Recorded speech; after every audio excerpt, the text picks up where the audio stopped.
Sud Radio, les débats de l'été, 10h-13h, Maxime Liédot.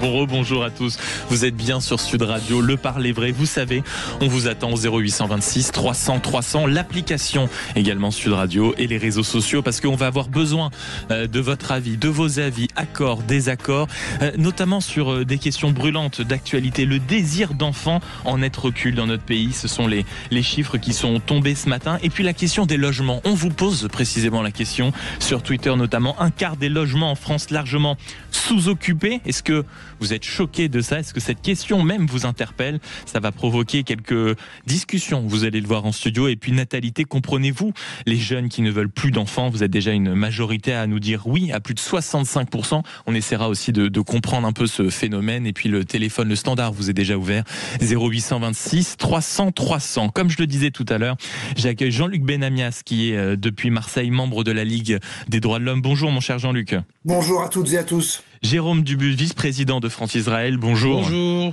Et Jean-Philippe Dugan-Clément, maire UDI de Mency et vice-président de la région Île-de-France. Merci beaucoup d'être avec nous. On attend également le camarade Jonas Haddad qui ne va pas tarder évidemment à débarquer avec une immense classe dans ce studio. Pour ouvrir ce moment de débat et avant qu'on échange de façon plus franche sur les sujets d'actualité, il y a d'abord vos coups de cœur et vos coups de gueule. Le premier étant Jean-Philippe, Marseille qui brûle avec en réalité un vrai coup de gueule profond qui est: quand est-ce qu'on va enfin prendre conscience de ce réchauffement climatique? C'est urgent, ça y est. Oui, moi je suis totalement outré. Enfin, là, c'est Marseille qui brûle, c'est 160 morts au Texas dans des inondations absolument folles en ce moment. C'était l'année dernière les inondations en Ille-et-Vilaine ou dans le Pas-de-Calais. Et on a depuis 6 mois une politique d'éco-bashing systématique. Toutes les mesures qui ont pu être mises en place, qui certaines méritaient des adaptations, avaient besoin d'être parfois corrigées, adaptées sur les 5 dernières années, sont en train d'être cassées. On a supprimé les zones à faible émission. On est en train de détruire le zéro artificialisation nette. On est en train de couper, de tailler dans les fonds verts qui permettent d'assumer la transition écologique. On revient en arrière sur la production des ENR. On est en train, le Rassemblement national voulait supprimer, mettre un moratoire sur tous les projets d'éolien et de solaire. On est dans un monde absolument fou. D'un côté, on a des morts, on va payer des centaines de millions. Enfin, Marseille, c'est l'aéroport qui est arrêté, plus un train, la ville confinée. Et dans le même temps, on a des élus totalement irresponsables qui, dans une espèce de trumpisme franchouillard, nous expliquent que l'environnement, c'est quelque chose qui est accessoire, qui ne doit pas exister. Enfin, faut arrêter cet éco-bashing. Qu'on revienne à une question d'appréciation un peu plus réaliste de l'environnement. On a eu une vision parfois déconnectée, très contraignante, très culpabilisante, très punitive, mais entre un excès à un autre, enfin là, c'est totalement scandaleux. Trumpisme franchouillard, selon Jean-Philippe Dugan-Clément, le mot est lâché. Jérôme Dubus, vous êtes d'accord avec cette expression? Je suis d'accord sur le constat. Maintenant, Pas sur le trumpisme franchouillard. Bon, c'est un petit peu caricatural, mais la punchline est très bonne. Mais moi, je vais essayer d'élargir un petit peu le débat. En réalité, j'ai regardé un peu ce qui se passait sur la consommation mondiale de pétrole. On n'a jamais autant consommé de pétrole. On est à 110, 115 milliards de barils par an, mais parce qu'on a des pays... Alors, l'Europe, évidemment, est concernant, les États-Unis sont concernés, on a parlé de Trump, mais enfin, le vrai sujet, c'est quand même les pays en émergence. Oui. C'est la Chine. Bien sûr. Le plus gros pollueur du monde, c'est quand même la Chine. Mais c'est vrai qu'en France, on voit ces derniers jours un véritable affrontement dans la classe politique et même dans la population. On a reçu un nombre incalculable. Non, mais bien sûr, mais c'est quand même une véritable scission. L'énergie consommée, elle vient de là. Et vous n'irez pas contre ça parce que il y a un certain nombre de peuples, il y a un certain nombre de pays qui veulent consommer, qui veulent avoir le même mode de développement que nous. Ils sortent du Moyen-Âge, j'exagère un petit peu, je force le trait évidemment, et ils veulent accéder à ce que nous avons nous connu. Et ça, vous n'irez pas contre ça. C'est sûr. Donc ça va être très compliqué. Du côté de Marseille, Jean-Luc Benamias, qu'est-ce que vous pensez de cette discussion qu'on a actuellement en plateau sur l'affrontement en réalité, peut-être de la part de certains élus, un manque de conscience écologique tout simplement? Certains élus, c'est surtout une majorité à l'Assemblée nationale. Il y a un vote qui vient d'avoir lieu, ça s'appelle la loi du plomb, qui remet en cause absolument toutes les politiques environnementales. On en parlera à midi d'ailleurs avec le sénateur concerné. Qui rabaisse toutes les politiques environnementales, avec une majorité de 300 voix contre 220. Si je ne m'abuse, je suis à quelques députés près. Voilà, il y a une question de responsabilité par rapport à tout ça. Alors évidemment, on vit des... C'est pas la France qui est le plus touchée. Hein. Il y a bien des pays au monde qui sont encore plus touchés. Voilà. Après, sur le pétrole, Jérôme, le principal responsable quand même, ça s'appelle les États-Unis et c'est Trump, qui sont les gros producteurs aujourd'hui pour relancer la vente de pétrole. Ça s'appelle les États-Unis. Hein. Oui, mais là, je parle de la consommation, je parle pas de la production, je parle de la consommation. La consommation va de pair, Jérôme, je t'apprends rien, avec la production. Non, mais Jean-Luc Benamias, vous êtes aussi, je le rappelle, vous êtes du côté de Marseille, ancien membre du CESE. Vous l'avez dit, en réalité, la plupart des élus, on l'a vu ces derniers temps du côté LR, la loi Grimillet aussi au Sénat, sur le renforcement la relance du nucléaire et le renforcement de certaines énergies renouvelables. Est-ce que vous considérez en effet que les thèmes énergétiques, l'écologie est en train de disparaître de la conscience de la classe politique? Non, je ne considère pas ça. Je considère qu'on n'est pas à la hauteur des enjeux, c'est tout.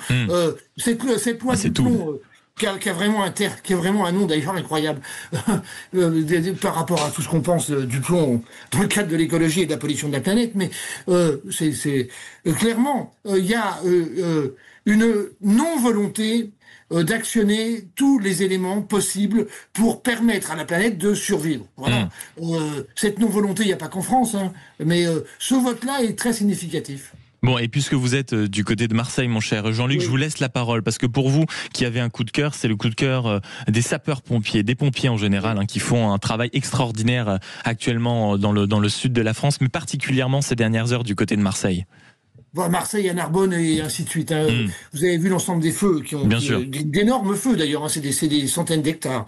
Oui, alors coup de cœur pour les pompiers, c'est pas très nouveau, mais c'est aussi un coup de gueule sur la politique française et sur notamment l'absence alors je parle pas des camions de pompiers, ça il y en a, mais je parle de l'absence, et tout le monde le sait, du nombre de Canadair qui ne sont pas disponibles. Il y a 12 Canadair en gros en France, 12. Hein, il y en a généralement 7 ou 8 qui sont en état de marche. Quand on a, comme ces derniers jours, notamment à Marseille, mais aussi à Narbonne, mais aussi dans d'autres parties de la France, quand on a autant de feux sur des centaines d'hectares, il est évident qu'on en manque. C'est Emmanuel Macron qui, en 2023, disait on va en construire un seul. On est capable, la France, de construire des Rafales, très bien, par rapport à la défense, ça paraît nécessaire. Qu'est-ce qui nous rend incapables d'améliorer le nombre de Canadair disponibles? Voilà, mais le coup de cœur était surtout sur les pompiers, parce que vous l'avez vu hier, hein, et je parle des pompiers salariés à plein temps, je parle des pompiers volontaires, parce que si on n'avait pas 80% de pompiers volontaires, on serait incapable de réagir dans les territoires. Bien sûr. Et hier... Bon, moi, sur Marseille, j'ai pas été touché, hein, mais une grande partie de Marseille a été touchée, notamment le nord de Marseille. Je félicite les pompiers, je félicite aussi les habitants des cités. Vous avez vu les images comme moi. Un certain nombre d'habitants des cités, les pompiers pouvaient pas être partout en même temps, le feu était énorme. Il y a un certain nombre d'habitants des cités qui ont réagi de manière extrêmement, positive. C'est-à-dire, et même parfois d'ailleurs, dans un certain danger. Heureusement, hier, semble-t-il, il n'y a eu aucun décès, aucun blessé grave. Quelques maisons brûlées, malheureusement, mais c'est quand même près de 1000 hectares qui ont été brûlés. Mais vous parlez des Canadair. La porte-parole du gouvernement ce matin sur RTL a dit que le gouvernement souhaitait sanctuariser dans le budget les commandes justement de Canadair. On est rassuré, on comprend même pas d'ailleurs pourquoi ce ne soit pas un réflexe depuis toujours. Suite des coups de cœur et des coups de gueule, et on reviendra aussi sur cette petite discussion. Jonas Haddad vient de nous rejoindre, Jean-Luc Benamias reste avec nous, ainsi que Jérôme Dubu, Jean-Philippe Dugoin-Clément dans ce studio. Vous êtes bien sur Sud Radio et c'est la poursuite de vos grands débats de l'été. À tout de suite. Sud Radio. Parlons vrai. Parlons vrai. Sud Radio. Parlons vrai. Sud Radio. Parlons vrai. Sud Radio, les débats de l'été, 10h-13h, Maxime Liédo. Votre rendez-vous pour le parler vrai durant tout l'été, vous êtes bien sur Sud Radio et vous avez raison. 1 heure de débat sans langue de bois sur les sujets brûlants. Et puis, vous savez qu'on vous attend en studio, bien sûr, avec le camarade Manu qui vous attend au standard 0826 300 300 sur les différents sujets. Faut-il s'habituer à une France finalement sans enfants? Parce que la tendance est en baisse, on en discutera. 1/4 des logements largement sous-occupés. Est-ce choquant? C'est une étude de l'INSEE qui nous dit, qui sort ce chiffre. 79% des résidences principales considérées comme en sous-occupation très accentuée. pour 1 ou 2 personnes. En moyenne, dans chaque logement, dans la plupart en tout cas, il y aurait 1 ou 2 pièces qui ne seraient pas utiles. Évidemment, ça provoque, on va dire, le déchaînement sur les réseaux sociaux. Et parmi vous qui nous appelez et qui réagissez déjà sur l'application et les réseaux sociaux, et puis le télétravail, faut-il tout doucement penser à le supprimer? Parce que vous allez voir, la productivité, même la créativité en pâtit. C'est en tout cas ce que nous disent certaines études. Et l'OCDE, on était en plein dans les coups de cœur, les coups de gueule, avec, je crois, quand même un petit fil rouge qui était l'environnement, parce que le camarade Jean-Philippe Dugouin-Clément, qui est avec nous, a évoqué justement Marseille qui brûle et la conscience nécessaire des politiques. Jérôme Dubu nous parlera dans quelques instants de son coup de gueule. Jonas Haddad qui nous a rejoint, merci beaucoup d'être avec nous, avocat, vice-président de la région Normandie, porte-parole adjoint des Républicains, et Jean-Luc Benamias qui est du côté de Marseille évidemment, qui a alerté sur la nécessité d'avoir en France enfin un peu plus de Canadair, parce que nous étions un grand pays et que vu la situation climatique, il n'était pas envisageable qu'on en ait si peu. Mais il y a un vrai coup de gueule et je me tourne vers vous, Jonas Haddad, cette fois sur les éoliennes. On en parlera également à partir de 12h30 avec Anne Lauvergeon, vous savez, l'ancienne PDG d'Areva, un secret si bien gardé, elle a la parole rare et elle veut justement prendre la parole sur ce sujet énergétique. Alors là, notamment chez les Républicains, vous avez provoqué en actant votre volonté d'être pro-nucléaire à fond et d'arrêter les subventions publiques, notamment pour les énergies renouvelables. Vous dites, c'est vraiment du côté des éoliennes, il faut arrêter ce massacre. Oui, d'abord parce qu'on est à un carrefour aujourd'hui, c'est-à-dire que quand on regarde de façon schématique ce qui se passe au niveau des éoliennes, on est aujourd'hui à 2/3, si on prend le mix énergétique, 2/3 de nucléaire, 1/3 d'énergie intermittente. La difficulté qu'on a notamment avec les éoliennes, et je parle particulièrement des éoliennes terrestres, c'est que on a payé pour voir.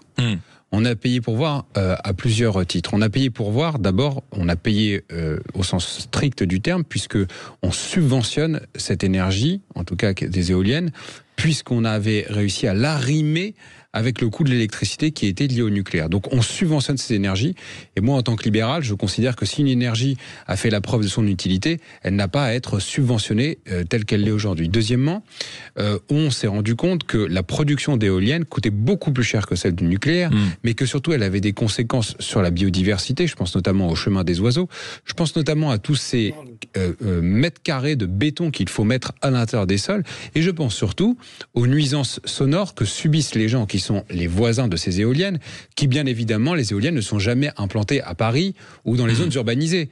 Donc j'adore les gens des villes qui nous expliquent qu'il faut mettre des éoliennes partout, mais parce qu'ils savent très bien qu'il n'y aura jamais d'éoliennes dans les villes. Et donc, ils considèrent que les autres peuvent subir ces nuisances, peuvent subir ces bruits, et puis surtout, les autres peuvent voir leur facture énergétique exploser. Je rappellerai quand même que, ça a été très peu dit, mais que les conclusions concernant le blackout qui a lieu en Espagne tendent à démontrer que c'est l'utilisation massive des éoliennes qui a fait dérégler le système électrique, puisque lorsqu'on est branché sur des éoliennes, il faut assurer l'intermittence, puisque, vous le savez, il n'y a pas toujours du vent dans notre pays, et que quand il n'y a pas du vent, on doit compenser avec du gaz, donc on est dépendant de la Russie, et que quand pour le coup il y a du vent et que donc les éoliennes produisent, il faut faire baisser en volume les centrales nucléaires, ce qui fait qu'après c'est encore plus compliqué de les faire redémarrer. Résultat des courses aujourd'hui, on n'a pas d'acceptation sociale des éoliennes, on a des résultats économiques qui sont très mauvais, et donc je pense qu'il faut mettre un terme à la subvention des énergies telles que les éoliennes terrestres. Le coup de gueule de Jonas Haddad, est-ce que, je me tourne vers vous Jean-Philippe Dugouin-Clément, on est dans un cas parfait de trumpisme franchouillard, parce que c'était votre expression tout à l'heure. Trumpisme. Sur les éoliennes, non. Non, mais sur le solaire, oui. Et la proposition de loi qui avait été adoptée à l'Assemblée par les députés Rassemblement National et LR, qui prévoyait un moratoire sur l'éolien, mais aussi sur le solaire, du point de vue du solaire, me choque fondamentalement. Oui. Et sur les éoliennes, sur le constat qui vient d'être fait, en disant qu'en réalité, ce ne sont que des défauts, parce que bien sûr, c'est en campagne. Stéphane Bern, qui signait une tribune sur le sujet dimanche dernier, expliquait très bien, en réalité, les maires qui refusent, déjà, il y a d'énormes pressions des lobbies, ils refusent en réalité un gain financier, mais ils en ont toutes les nuisances, le bruit sonore, la mocheté dans les paysages, donc forcément, c'est délicat. Jérôme Dubu. Non, c'est vrai qu'il y a beaucoup de nuisances. Jonas Haddad vient de le rappeler. Effectivement, c'est en zone rurale, par définition. Ça peut être aussi, d'ailleurs, en zone océanique, si je puis dire. Et il y a des projets d'éoliennes offshore qui concernent aussi d'autres villes que la ruralité. Donc, il ne faut pas non plus polariser sur la ruralité uniquement. Alors, ce sont des projets, je ne sais pas s'ils aboutiront, mais en tout cas, il y a aussi des projets côtiers qui sont en examen. Bon, donc il faut pas polariser sur la ruralité, il faut pas opposer les villes à la campagne. Moi, je déteste ça. Je trouve qu'au contraire, il faut essayer de rassembler les gens. Et les éoliennes, c'est pas effectivement, ne font pas l'unanimité. Oui. Bon, d'abord, c'est très très faible en matière de production, mais moi, je trouve qu'on ne peut pas avoir une politique énergétique d'à-coup comme ça. Alors, oui, un coup le nucléaire, un coup le renouvelable, on revient sur le nucléaire. Ensuite, les éoliennes formidables, on reviendrait sur les éoliennes. On a cassé la filière solaire et des panneaux voltaïques françaises quand on a enlevé les subventions. Alors, est-ce qu'il faut donner des subventions ou pas? Mais moi, j'aimerais un peu de stabilité. Un peu de stabilité. Jean-Luc Benamia, dans la politique énergétique. En écoutant, en vous regardant, écouter le débat, je vous ai vu sourire. Qu'est-ce que vous en pensez?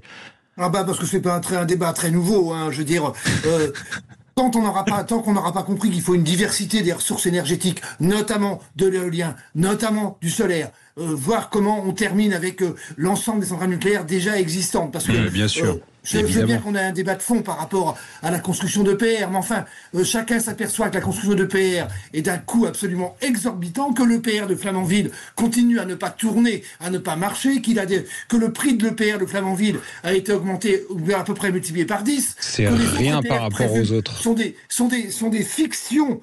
Sont des fictions rien qu'au niveau financier. Alors après, sur l'éolien particulièrement, on n'est pas obligé de mettre de l'éolien n'importe où. Moi, ce que je vois, par exemple, c'est quand l'éolien se trouve le long des autoroutes, je pense pas que ça gêne grand monde. Quand l'éolien est dans les surfaces, les grandes énormes surfaces commerciales, ça ne gêne pas grand monde. Alors, ok. L'éolien dans les surfaces commerciales, ça n'existe pas, ça. Après, la production énergétique faite par l'éolien, elle est performante. Mais non, t'as des kilomètres. On n'est pas... donc sur la diversité, je me porte en faux sur le fait qu'il faille arrêter et de penser que le nucléaire remplacera tout ça. Le nucléaire, même je pense que personne ne souhaite un grand remplacement par le nucléaire, mais ça ferait un tiers de l'énergie nécessaire en France. Monsieur Benamia, excusez-moi, juste, en fait, on pourrait vous croire s'il n'y avait pas un pays voisin qui avait adopté les mêmes solutions que vous et qui se retrouve aujourd'hui en grave difficulté énergétique. C'est faux. Notre voisin, ne dit pas c'est faux. Notre voisin, je termine. Notre voisin l'Allemagne, qui a mis en place strictement les politiques que vous recommandez, se retrouve aujourd'hui non seulement dépendant du gaz russe, vous qui parlez en permanence de la Russie, et se retrouvent aujourd'hui en grave crise industrielle parce que leur énergie est beaucoup trop chère. Donc ces visions des années 70, je pense qu'on en a soupé.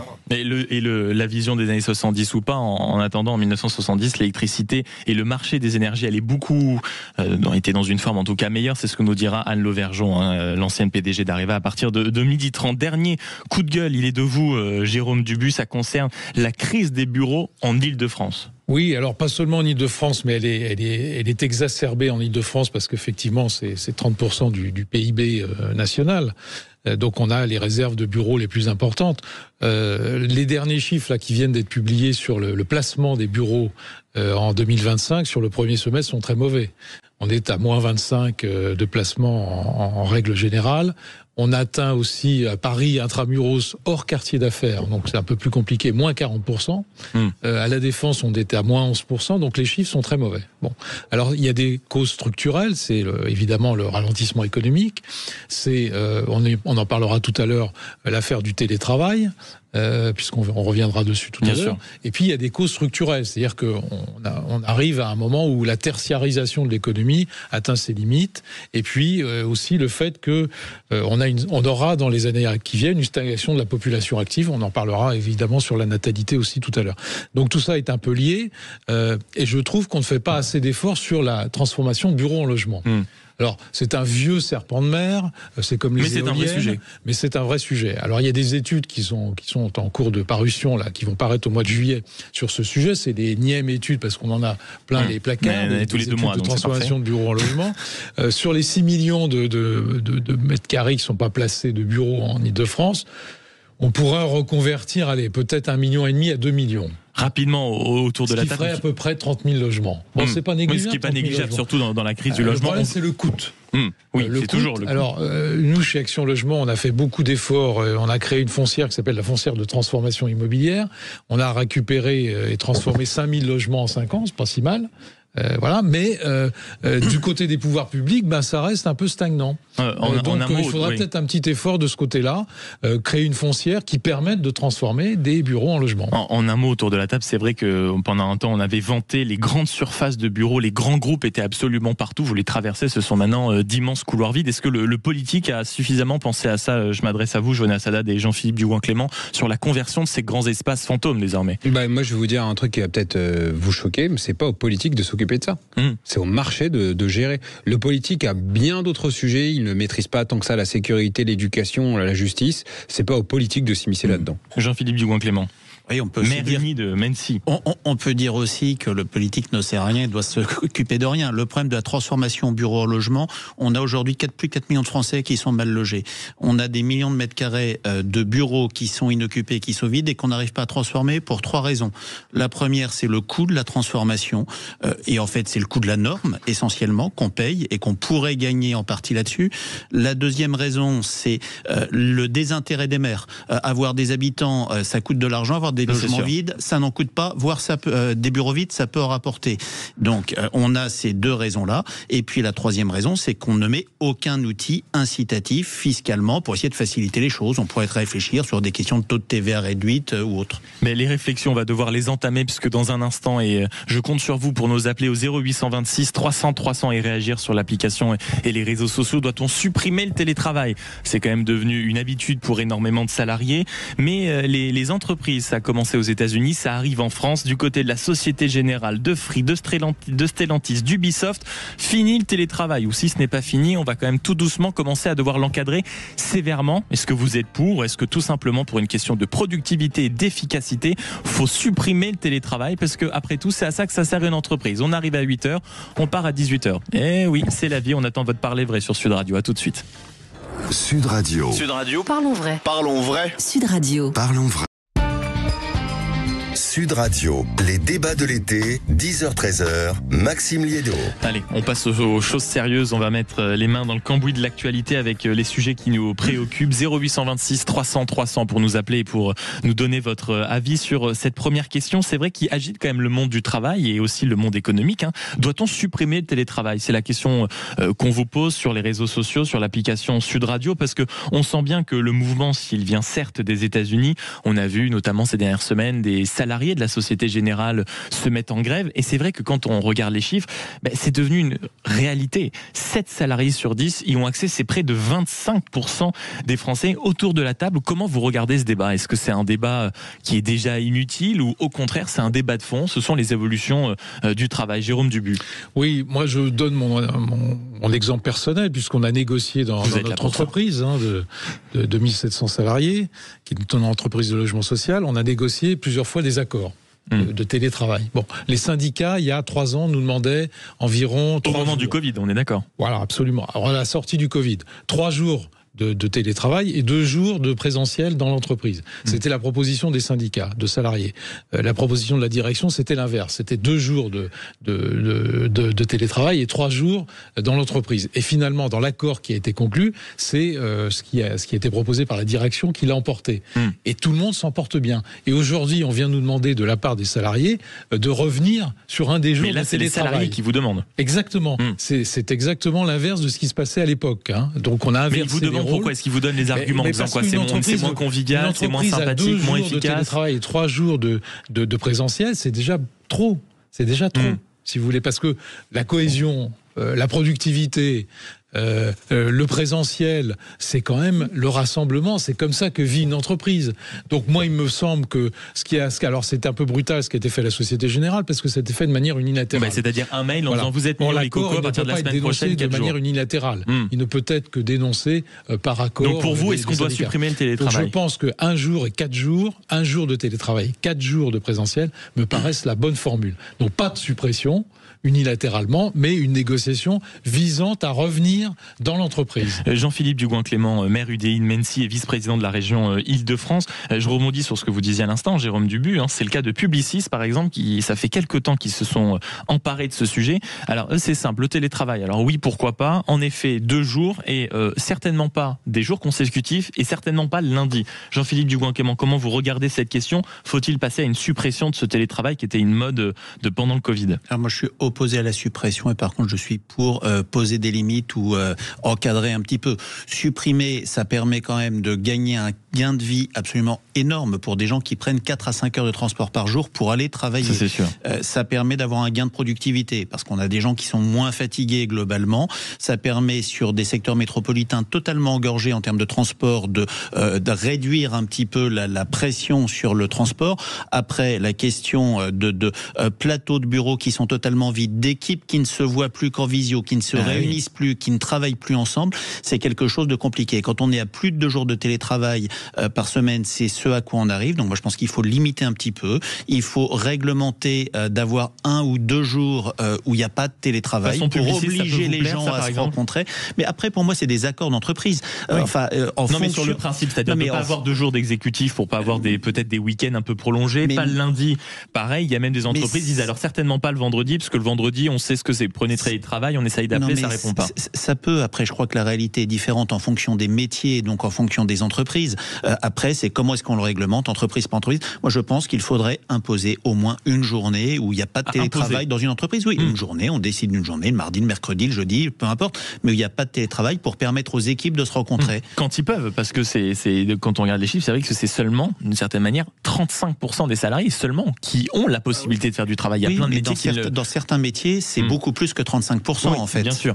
Jonas Haddad. Moi, je pense qu'on doit totalement laisser le libre choix aux entreprises de le décider. Les entreprises ont suffisamment d'injonctions aujourd'hui pour savoir si elles doivent faire ceci, cela.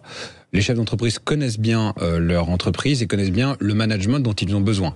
Deuxièmement, ce sont quand même les propriétaires des entreprises qui ont le droit de décider de la façon dont les gens vont travailler. Mais vous, avec vos différentes casquettes, avocat, vice-président de la région Normandie, même porte-parole, oui, mais c'est vrai, porte-parole adjoint des Républicains, quel regard vous avez sur le télétravail ? Alors mon regard, il est que fondamentalement, on en a besoin, parce qu'aujourd'hui nous sommes dans une économie qui est tertiarisée. Je rappelle à nos auditeurs qu'on n'a plus que 10% de notre économie qui est liée à l'industrie. Tout le reste, c'est globalement du tertiaire, quoi. Voilà. Donc en fait, on a besoin de cela. Cela étant dit, ce dont on a besoin aussi, c'est que les gens travaillent davantage. Je rappelle à chaque émission que nous sommes en France le pays d'Europe qui travaille le moins, ce qui nous crée des déficits structurels. Donc télétravail, pourquoi pas, mais dans télétravail, il faut qu'il y ait le mot travail, il faut que les gens travaillent. Et enfin, dernier point, c'est mieux. La réalité, c'est que le télétravail et la numérisation globale de la société, pour laquelle moi je suis un avocat, un fervent avocat, ne doit pas faire en sorte que ça arrête totalement le lien humain. Bien évidemment, la cohésion dans l'entreprise, elle est importante, donc il y a besoin d'avoir des jours de présence physique. Et deuxièmement, il y a besoin que le télétravail ne soit pas une excuse pour pas répondre. Je vous donne un exemple. Vous me parlez de mes différentes casquettes. Moi, j'ai des gens dans mon cabinet d'avocat, ils me disent, c'est bon, maître, on a envoyé un mail. Mais je me fous qu'ils aient envoyé un mail. Ce que je veux, c'est qu'ils aient un résultat pour nos clients. Donc, si à un moment, il faut qu'ils soient ensemble. C'est l'efficacité en réalité. Qu'ils se mettent dans une salle de réunion ou qu'ils prennent leur téléphone et qu'ils lèvent leur téléphone pour appeler le client, je leur dis, je me fiche de votre télétravail. Je veux que vous soyez ensemble pour rendre un service, un résultat. On est dans une économie dans laquelle aujourd'hui, on doit être beaucoup plus efficient. Et donc, il ne faut pas que le télétravail soit une façon de moins travailler parce que nous avons besoin de plus travailler. 0826 300 300, c'est Karine qui nous appelle sur Sud Radio de Pont-de-Seine. Bonjour Karine. Oui, bonjour. Merci beaucoup de nous avoir appelé. Vous êtes salarié, j'imagine, du côté des Pont-de-Seine, je le disais, dans l'Aube. Et vous avez la possibilité d'être un peu en télétravail ? Alors moi, j'ai 3 jours de télétravail. Qu'est-ce que vous faites si c'est pas indiscret ? Alors, je suis dans le service informatique d'une administration. Voilà, d'accord. Donc 3 jours de télétravail par semaine. On a 3 jours de télétravail par semaine. On est obligé d'y aller une journée tous ensemble. Et de nous-mêmes, en fait, comme on travaille en équipe, de nous-mêmes, la deuxième journée qu'on a, on s'arrange toujours pour l'avoir ensemble. Parce que on a besoin de se voir. Moi, c'est vrai que les réunions en visio, c'est pas très pratique quand même. Et c'est mieux d'avoir un échange humain, quoi.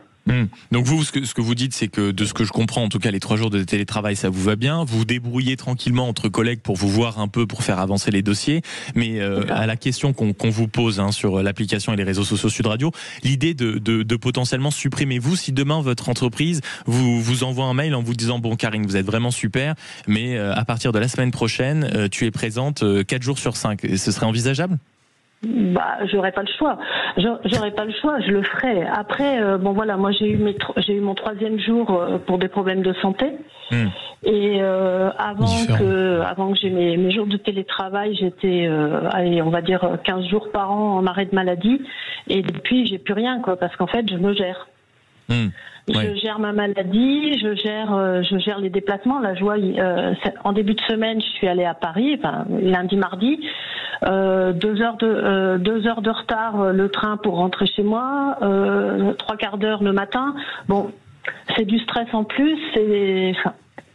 Si tout était parfait à côté. Oui, ça irait, mais là, c'est pas le cas. C'est vrai que c'est la galère, quoi. Après, je comprends. Moi, j'ai des collègues qui veulent pas être en télétravail. Je pense qu'il faut que ça reste un choix. Moi, c'est ce qu'on disait autour de la table. Il faut au bout d'un moment que le salarié ait le pouvoir au maximum, parce que c'est quand même sa vie qui est gérée derrière. Alors nous, on a des outils, on a des outils de contrôle. Nous, on nous a installé sur notre machine un logiciel qui permet de voir si on est en ligne, si on n'est pas en ligne. Horreur. Et quelle horreur en même temps. Dans une société informatique, ça a sa logique, mais l'idée d'avoir une caméra sur l'ordinateur pour voir si vous êtes en pyjama et votre café à 8h, bon. Non, c'est pas une caméra. C'est un outil qui nous permet de chatter en direct. Donc en fait, dès qu'on nous pose une question, il faut qu'on soit devant notre poste, quoi. Bien sûr, oui. Donc, mais c'est l'efficacité que vantait tout à l'heure Jonas Haddad, c'est ça. Une question, une réponse.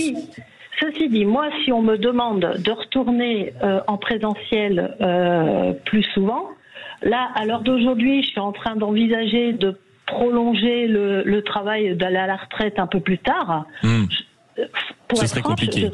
Je ne saurais pas le faire. Ouais. Bon, mais merci Karine d'avoir témoigné au micro de Sud Radio et de nous avoir appelé au 0826 300 300. Faut l'entendre, ça, Jérôme Dubu. En effet, on a donné à un moment la liberté aux salariés d'avoir un confort de vie, notamment dans la vie privée, peut-être d'être beaucoup plus disponible pour certaines tâches, pour les enfants. C'est un confort qu'on a donné aux salariés. Vous voyez, chez nous, les salariés, ils réclament de revenir. Donc c'est un peu l'effet inverse. Alors pas les gens qui sont malades, parce que là c'est un cas un peu particulier. Et l'accord qu'on a conclu, il prévoit aussi que les gens malades peuvent avoir un peu plus de télétravail. Et Jean-Luc Benamias, vous du côté de Marseille, qu'est-ce que vous en pensez ? Si j'avais pas le télétravail, comment je ferais l'émission de Sud Radio ? C'est vrai. Mais pour nous, vous êtes indispensable tous les jours en télétravail, Jean-Luc, si vous voulez. Qu'est-ce que tu nous racontes ? Tu travailles pas, là. Tout va bien. Non, plus sérieusement. C'est tellement différent selon les métiers, selon les secteurs d'activité. Je pensais notamment à tout ce qui est fonction publique, territoriale ou pas d'ailleurs. Les catégories C font pas de télétravail, à connaissance, ou extrêmement peu de télétravail. C'est les secteurs de cadres, catégorie B. 61% des cadres, Jean-Luc. Oui, c'est ça, bien sûr. Et donc on est sur. Et moi, je suis assez d'accord avec Monsieur Haddad.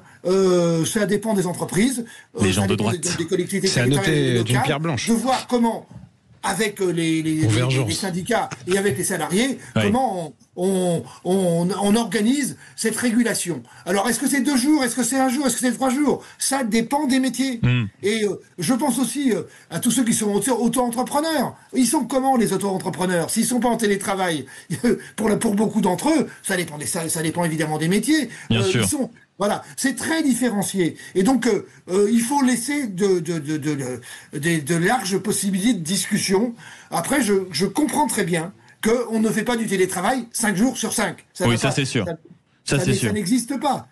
Le fait de dire, allez, au minimum, c'est 1 journée où on se retrouve, me paraît nécessaire. Voilà. Mais selon les métiers, c'est vraiment tellement différencié. Mais vous avez raison, mon cher Jean-Luc, on a fait le tour du sujet. Je remercie encore Karine qui nous a appelé tout à l'heure pour son expérience. 0826 300 300. Dans un instant, un sujet aussi qui fait beaucoup parler, qui n'est pas totalement sans lien. C'est une étude de l'INSEE qui provoque la colère de beaucoup d'auditeurs. 7,6 millions de logements comportent au moins 3 pièces de plus que nécessaire. Mais vous savez ce qu'on répond soi-disant à cette étude de l'INSEE ? Foutez-nous la paix. On habite encore où on veut, comment on veut. L'URSS n'est pas pour tout de suite. Voilà, ça c'est le parler vrai de nos auditeurs sur Sud Radio. On revient dans quelques instants, à tout de suite. Sud Radio. Sud Radio, parlons vrai. Parlons vrai. Sud Radio. Parlons vrai. Sud Radio, les débats de l'été, 10h-13h, Maxime Liédo. Et c'est le moment où vous avez la parole sur l'application, sur les réseaux sociaux de Sud Radio pour votre parler vrai, pour évidemment nous donner votre avis, participer à la conversation avec une étude de l'INSEE qui provoque beaucoup de commentaires. Un quart des logements sont largement sous-occupés. Est-ce que c'est choquant? Parce que on entend sans doute, en tout cas dans les commentaires, on comprend que s'il y a une étude sur ça, c'est peut-être que derrière il y a la volonté de dire bon écoutez les Français vous êtes gentils, on est en pleine crise du logement. Qui dit crise du logement, on va pas laisser notamment des personnes qui habitent dans le même logement depuis 20 ans, où les gosses sont partis dans des lieux d'habitation qui sont trop grands. Il faut savoir, on va dire, faire un petit tri dans tout ça. Vous, quand vous voyez ce chiffre, même que l'INSEE, moi je suis quand même étonné que l'INSEE aille sur ce genre de données. Est-ce que ça vous interpelle, Jean-Philippe Bouin-Clément? Enfin, on découvre que la Terre est ronde. Il y a une sous-occupation. Certains, c'est pas sûr, donc vous allez le rappeler. Mais tout le monde le sait sur les décideurs, les élus, les responsables. On a une sous-occupation d'une grande part du parc du logement, on a une suroccupation d'une grande partie du parc de logement, et on a 3 millions de logements vacants en France. C'est les résultats de quoi? Avant-guerre, en 1930, il y avait 8 à 9 personnes qui vivaient dans 80 mètres carrés, en caricaturant sur 3 générations qui vivaient côte à côte dans une société où on ne décohabitait pas. En 1980, on était encore à 3,5 occupants en moyenne par logement. Aujourd'hui, on est à 2,5. Il y a un couple sur 2 qui divorce. On vit plus longtemps. La population est plus nombreuse. On a une part de logement qui est pris par le Airbnb, la location touristique, ce qui n'existait pas il y a 50 ou 60 ans.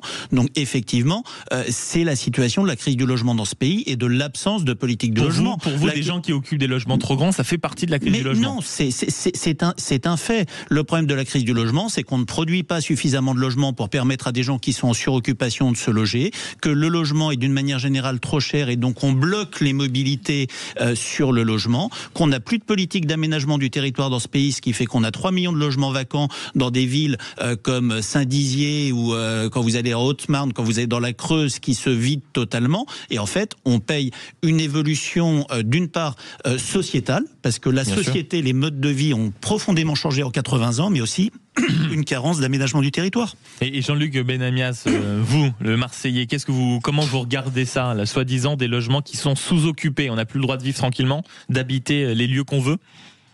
Pas le logement à Marseille, vous l'avez vu, il y a eu un procès qui vient de se terminer. Bien sûr, rue d'Aubagne. Dramatique. Bon, je reviendrai pas sur ce procès, même si je laisse les victimes en parler prioritairement. Dans les grandes villes, le problème n'est évidemment totalement différent, on vient de le dire, de ce qui se passe dans les régions de campagne. Dans une grande ville comme Marseille, oui, il y a un manque de construction de logements, c'est évident. Après, il y a un manque de turnover, mais on vient d'en parler. C'est très difficile de dire à une famille qui est passée de 5 ou 6 personnes à 2 ou 3 personnes, de dire vous déménagez obligatoirement. C'est compliqué. Non, mais j'ai l'impression qu'autour de la table, pardonnez-moi, vous n'êtes pas interpellé. C'est quand même l'INSEE, un quart des logements largement sous-occupés. Si on nous laisse la parole, on va être interpellé. Vous êtes 4, il faut qu'elle circule. Mais oui, Jean-Luc. Quand on parle de la Creuse, oui, qu'il y ait des logements vides en Creuse, c'est possible. Mais à Marseille, il n'y a pas beaucoup. Alors si, il y a des logements qui ne sont pas occupés parce que des gens sont passés à Airbnb, on en a parlé, et qui font que ils sont sous-occupés, ces logements. Et ils ne sont pas utilisés par des gens à plein temps. Jonas Haddad. Moi, je pense qu'en fait, on se pose la question de la rareté et de l'occupation du logement parce qu'on ne construit pas assez. C'est ce qui a été dit tout à l'heure. En France, il faut massivement construire. Parce que en construisant massivement, on va augmenter l'offre, donc on va faire baisser la capacité, le prix pour pouvoir se loger. Et deuxièmement, j'aimerais m'attarder sur une statistique dans cette étude. La statistique particulière, c'est qu'aujourd'hui, c'est 10% seulement de suroccupation chez les 25-40 ans, quand c'est 45% de suroccupation chez les 65 et plus. C'est-à-dire qu'en gros, et c'est normal, il y a eu des transitions démographiques, sont aujourd'hui les personnes dites seniors qui ont les appartements qui sont les plus grands. Alors, loin de moi l'idée de réduire ça. Moi, au contraire, je pense qu'il faut massivement construire. Mais donc, ça veut dire que ceux qui souffrent le plus de cette rareté du logement, ce sont les jeunes actifs.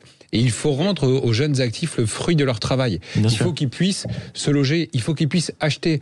Vous n'imaginez pas ce que ça représente. Et moi, j'en vois dans ma région qui viennent nous voir comme claque sociale lorsqu'il y a 2 personnes environ trentenaires qui travaillent tous les deux, qui vont à la banque et qui disent on aimerait acheter notre logement et aujourd'hui on leur claque la porte au nez. Parce qu'il n'y a plus assez de logements dans ce pays, et donc il faut construire massivement. Non, je tape pas du poing sur la table, mais je trouve que c'est ce que disait Jean-Philippe tout à l'heure, c'est l'œuvre de Christophe Colomb, cette enquête. Enfin, on en parle depuis 50 ans, voilà, en disant, voilà, il y a des suroccupations, il y a des logements vacants, etc. Enfin, c'est pas les logements vacants, c'est le fait, pardonnez-moi, c'est pas les logements vacants. Ça va dans la même chose. C'est le fait qu'en réalité, les Français habitent, selon l'INSEE, dans des choses trop grandes. C'est pas la même chose. Il y a deux choses, et Jonas Haddad l'a dit tout à l'heure, effectivement, il faut, par tranche d'âge, il faut un peu sous-estimer ou surestimer le choc de ce chiffre. D'abord, dans le logement privé, il n'est pas question de toucher au logement privé et aux propriétaires. Il y a un droit de propriété dans ce pays, il faut le respecter. Donc c'est pas là qu'on va toucher. Dans le logement social, que je connais bien, on fait des efforts. C'est-à-dire que la personne âgée, effectivement, qui est dans un 3 pièces, qui pourrait vivre dans un 2 pièces ou même dans un studio parce que malheureusement son mari ou son épouse est décédé et qui se retrouve tout seul, sans enfants, etc., parce que les enfants sont partis, on a le droit au maintien dans les lieux, qui est un verrou, que je considère moi comme un verrou, parce que vous ne pouvez pas demander à la personne de manière autoritaire de changer de logement. Mais on fait des efforts, ça veut dire que les bailleurs sociaux, on propose des changements en disant, vous êtes seul dans un 3 pièces, vous paierez peut-être un peu moins cher dans un 2 pièces, et donc vous allez libérer un 3 pièces pour un jeune couple. Voilà, ça se fait quotidiennement. Mais vous pouvez pas obliger les gens à changer. Donc c'est un peu, même si on construit un peu plus, et ça moi j'attends de voir parce que ça fait 30 ans que je vois des politiques du logement où on construit moins. Oui, on fait tout pour construire moins. Que ce soit la gauche ou la droite, on fait tout pour construire moins. Donc là, on a un vrai sujet. Un mot de Jean-Luc. Oui, Jérôme, dans le logement social, excuse-moi, tu me dis si je me trompe, on peut obliger les gens, quand il y a, on est passé d'une famille de 5 à une famille de 2, à changer de logement quand même dans le logement social. Non, tu as le droit au maintien dans les lieux, tu es chez toi. Ça dépend de l'âge. Non, je t'assure. Ça dépend des règlements des bailleurs sociaux. Mais tout un tas de bailleurs sociaux ne font pas que ça. Allons du côté du privé, parce que Luc nous appelle. Bonjour Luc. Bonjour Maxime, bonjour à vos invités. Je savais que ça allait vous faire réagir. 0826 300 300. Vous êtes promoteur immobilier. Et pour vous, cette étude de l'INSEE, merci de votre bon sens. Dites-vous, elle est grotesque. Oh, grotesque. Ça c'est mon mot. Allez-y. Oui, non mais je suis un peu d'accord avec vous. Je veux dire, il y a deux aspects de la chose. Et vos invités l'ont bien dit. Il y a le public et le privé. Alors, moi, le public, c'est pas mon fort, mais par contre, il y a 2-3 réflexions, notamment une dont je peux vous faire partie. Moi, je vends des appartements en défiscalisation, en Pinel, à des gens qui sont embauchés en HLM. Oui. Des gens qui profitent de l'argent des Français pour se loger à pas cher, et qui profitent de ces économies d'impôts pour investir dans mes constructions. Déjà que je vais commencer par faire la chasse à ça, parce que ces gens-là, et j'en connais qui ont 2-3 appartements, pourraient se loger à leurs frais, plutôt que de se loger aux frais du contribuable. Sans en faire une généralité, ce que vous nous dites, Luc, c'est que malheureusement, il y en a qui sont en HLM, mais qui à côté profitent d'un certain système, Jean-Philippe Dugoin-Clément. C'est pas que j'en fais une généralité, bien évidemment, mais si vous voulez, je pense qu'il y a beaucoup d'abus. Voilà. Mais c'est un des problèmes du logement social. C'est au moment où la personne rentre, elle a des revenus, une composition familiale qui correspond au logement. 10 ans, 15 ans, 20 ans après, les revenus peuvent être devenus très supérieurs, où la composition familiale peut avoir évolué. Et les règles de mobilité, les systèmes de mobilité font que c'est extrêmement compliqué juridiquement aujourd'hui pour les bailleurs de pouvoir pousser à cette mobilité. Et d'une manière générale sur le logement, on a besoin de 2 choses. Ce que vous disiez, qui est de construire davantage. On sait que dans ce pays, on a grosso modo besoin peu ou prou de 500 000 logements par an. Quand on a eu, il y a de cela 2 ans, un ministre du Logement qui estimait que 230 000 logements, c'était très bien parce qu'il y a 3 millions de logements vides dans la diagonale du vide. On paye cette folie-là et cette incurie-là. Et puis la deuxième chose, on a besoin de simplifier, on a besoin de dénormer, de permettre aux bailleurs et aux maires d'avoir de la souplesse pour faciliter, accompagner les parcours résidentiels, ce qui n'est pas le cas aujourd'hui. Marie, sur l'application et les réseaux sociaux Sud Radio, on vous a posé la question qui dit pas choquant, surtout pour les propriétaires privés. Elle rejoint Luc, on ferait mieux de s'occuper de ce qui se passe du côté des HLM. Oui, mais c'est pas tout à fait vrai ce que dit Monsieur Luc, parce que, je sais pas comment il s'appelle, mais moi je vais l'appeler Luc. Voilà. Bon, c'est pas tout à fait vrai. D'abord parce que ceux qui dépassent les plafonds, qui sont dans le logement social, qui dépassent les plafonds. Je termine. Attendez, laissez finir Jérôme. Ceux qui dépassent les plafonds ont un surloyer. qui quasiment les ramènent au niveau du logement libre, dans les logements sociaux. Donc ils n'ont aucun intérêt à rester dans le logement social. Et deuxièmement, ceux qui sont propriétaires n'ont pas accès au logement social. Ou alors, donnez-moi les cas, moi je vais les régler rapidement. Et Maxime, juste aussi, j'aimerais rebondir sur ce qui vient d'être dit par Luc. On parle, nous, là, de politique publique pour le faire et tout. J'aimerais aussi avoir une pensée aujourd'hui pour toutes les agences immobilières, pour tous les promoteurs immobiliers qui, depuis quelques années et quelques mois, mettent massivement la clé sous la porte. C'est bien beau de vouloir faire une politique du logement. C'est bien beau d'expliquer qu'il faut faire en sorte que les gens puissent se loger. Mais si on n'a plus des acteurs privés pour faire en sorte que on ait des annonces, on ait des agents, on ait des promoteurs qui construisent, on va faire quoi? On va mettre un fonctionnaire derrière chaque appartement pour faire en sorte de le louer. Donc il faut qu'on recrée aussi un business de l'immobilier, une économie de l'immobilier pour que les gens aient des interlocuteurs en face. Luc, le mot de la fin avant qu'on se quitte sur ce sujet. Le mot de la fin en deux choses, parce que j'ai pas beaucoup parlé. D'une part, je pense que c'est pas un problème de seuil de salaire pour les logements sociaux. Je comprends très bien ce que dit votre interlocuteur, mais n'en demeure pas moins qu'il y a des gens qui sont dans les clous pour avoir certains logements sociaux et qui, à côté, achètent de la défiscalisation. Ça, c'est une chose. Le privé, je suis tout à fait d'accord avec votre dernier interlocuteur. Jonas Haddad, oui. Vous savez, moi, je suis italien. Il y a 30 ans, dans mon secteur, du côté de Nogent-sur-Marne, Le Perreux, tout ça, même 40 ans, puisque je suis rapatrié d'Algérie, les Italiens, c'était le bâtiment. Il y a 40 ans, nous étions une palanquée de petits constructeurs italiens. Il n'y en a plus un. Aujourd'hui, quand vous regardez les programmes immobiliers, il y a quoi? Vous avez, sur toute la France, 10 promoteurs qui sont des émanations de banques. Oui. Et vous avez des locaux, des gros locaux en province, qui sont eux aussi, ou des très vieux et qui ont réussi à avoir une implantation locale, ou aussi des gens qui ont été rachetés par des banques. Il n'y a plus de petits promoteurs immobiliers. Oui. Moi, vous savez, je fais des résidences étudiants essentiellement. J'ai fait des logements de très grand standing, de très grand luxe. J'ai plus la clientèle. J'ai des résidences étudiants. Et ben, je peux vous assurer qu'à chaque fois que je suis sur un projet, je me fais préempter pour une société de HLM. Et quand je me fais pas préempter pour une société de HLM, même si j'ai le gestionnaire et l'acquéreur, j'arrive pas à trouver des financements pour faire mon opération. Mais merci Luc d'avoir parlé vrai et d'avoir rappelé certaines réalités. Merci de nous avoir appelé au 0826 300 300. En effet, sur l'application et sur les réseaux sociaux Sud Radio, vous êtes nombreux à partager un quart des logements en France largement sous-occupés. Choquant, bien sûr que non, à 79%. Et les commentaires que j'ai eu l'occasion de vous lire tout à l'heure. Dans un instant, le dernier sujet, doit-on s'habituer à un pays qui ne fait plus d'enfants ou qui n'a plus envie d'en faire? C'est ce qui va nous animer jusqu'à midi. Vous avez choisi la bonne radio, c'est Sud Radio. À tout de suite. Sud Radio, votre avis fait la différence. Sud Radio, les débats de l'été, 10h-13h, Maxime Liédo. Dernière ligne droite, messieurs, les discussions se poursuivent en antenne. C'est le charme des débats de Sud Radio, toujours en compagnie de Jean-Luc Benamias du côté de Marseille, de Jonas Haddad, avocat, vice-président de la région Normandie et porte-parole adjoint des Républicains, Jérôme Dubu, vice-président de France-Israël, et Jean-Philippe Dugoin-Clément, maire UDI de Mennecy et vice-président de la région Île-de-France. Le dernier sujet qui va occuper nos débats désormais, c'est celui du désir d'enfant. Est-ce qu'on doit comprendre, est-ce que vous comprenez, auditeurs de Sud Radio, réseaux sociaux, applications 0826 300 300, ce manque d'envie de faire des enfants dans notre pays, c'est moins 20%. Ce chiffre, c'est la baisse de la fécondité sur les 10 dernières années et avec un retard en plus de l'âge du premier enfant. Est-ce qu'on doit s'habituer à ça? Est-ce que vous comprenez autour de la table ces jeunes qui n'ont plus du tout envie de faire des enfants? Jonas Haddad. Alors moi, je ferai une petite distinction entre le désir de la natalité et la réalité de la natalité. Je regardais pour l'émission une enquête de l'Union nationale des associations familiales et de l'Institut national de la démographie, et dans ces deux enquêtes, c'est convergent, donc c'est deux organismes différents, le désir d'enfant est à 2,3 par couple. D'accord. La réalité, c'est qu'aujourd'hui, notre natalité, elle est entre 1,6 et 1,7. Ça veut dire qu'entre le désir de natalité et la réalité de procréation, il y a un gros gap. Pourquoi?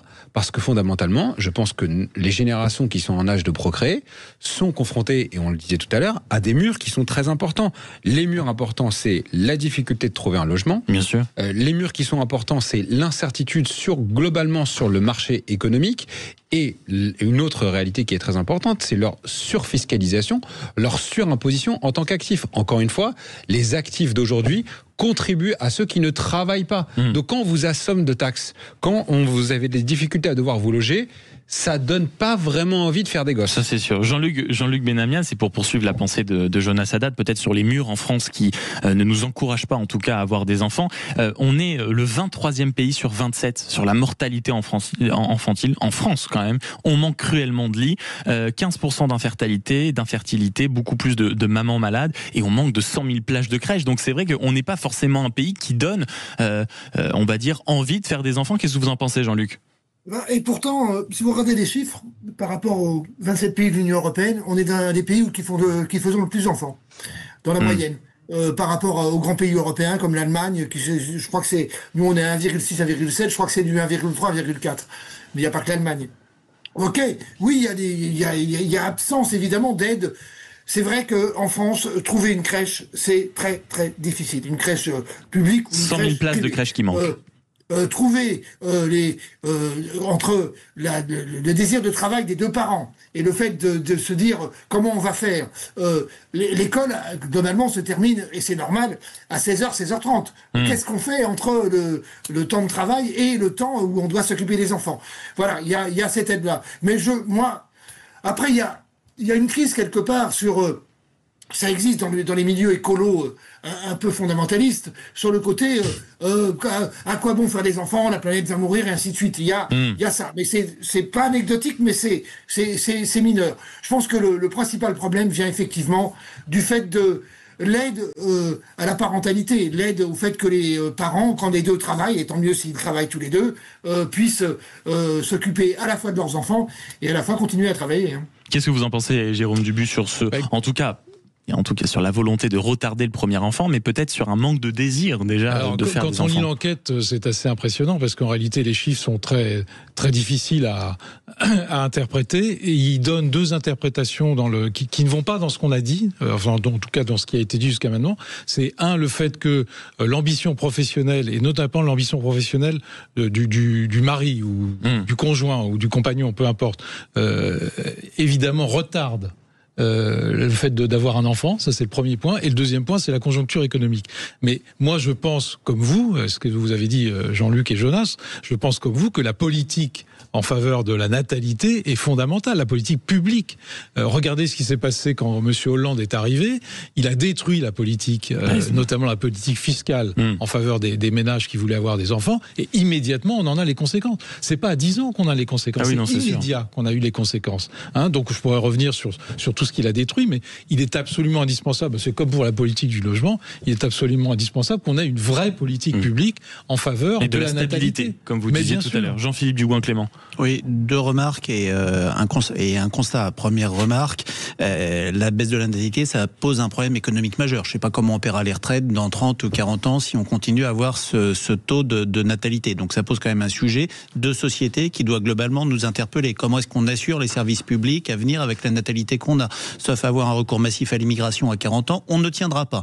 Donc ça pose quand même un problème majeur là-dessus. La deuxième chose, c'est que un pays où les jeunes, les moins de 40, 45 ans, ne se transposent pas sur l'avenir, ne souhaitent pas ou n'ont pas d'enfants, c'est la négation même de la confiance. Et on est dans un pays où aujourd'hui, chaque jour, on nous explique que ça va mal, qu'on va tous mourir, qu'il y a des problèmes insolubles, qu'on vit moins bien aujourd'hui que vivaient nos parents et nos grands-parents, ce qui en plus n'est pas vrai. Mais enfin, on a une espèce de pessimisme ambiant qui est absolument dramatique là-dessus. Et puis, troisième chose, et je rejoins, et Jérôme m'a enlevé le point, c'est que une politique, on parle du logement, on parle de la famille, on parle de la natalité, c'est une politique. Est-ce qu'on a une politique publique? Est-ce qu'on fait des choses ou pas?